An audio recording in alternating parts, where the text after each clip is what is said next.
right into things. Just to let you know, I have a Mac, so everything looks slightly different, but as long as you have the most recent version of Microsoft Excel, you'll be good to go.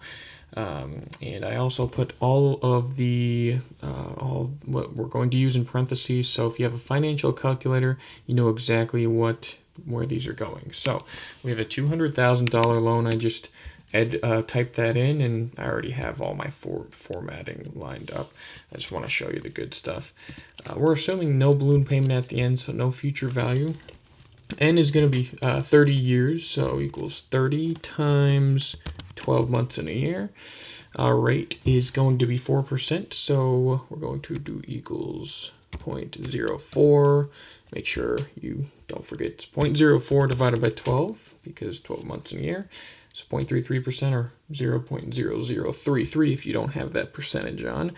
And then we're going to calculate our payment. So equals payment, and click that. And then we're going to go ahead and click on the rate, comma, going to put 0.33%.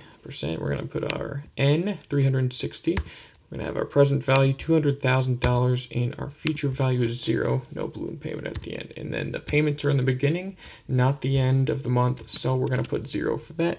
And our payment equals $954.83.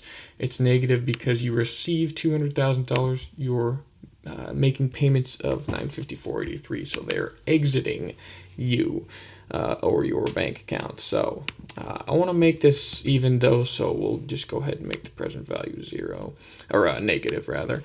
And then for the life of the loan, I always like to calculate that equals the amount of your payment times how many payments. So the amount times 360. That's your amount, and then I like to calculate how much interest are you paying for this $200,000. $143,790.01. Now let's go with the actual amortization schedule here. So what we're going to do is we're first going to put this $200,000 in there. Like I said, I have all my formatting in, so the currency is already right there. UPB equals this amount. Interest portion of the payment equals this amount, and you're going to multiply that times your rate right there, and make sure the rate is F4'd, so fix it, or LNF4 if you have a Mac like me. Principal portion of the payment is going to be your full payment amount, which we are going to fix F4 or LNF4 again, because you want that to stay, and you're going to subtract the interest portion.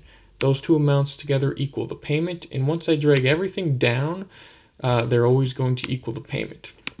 Now, as far as our remaining principal balance equals what we had left over, minus the amount of the principal payment, and you are ready to drag everything down. So let's do that. I'm going to double click it, and it'll go all the way down because I already have my 360 months. And as you see at the end, if you've done it right, this will be 0 right there.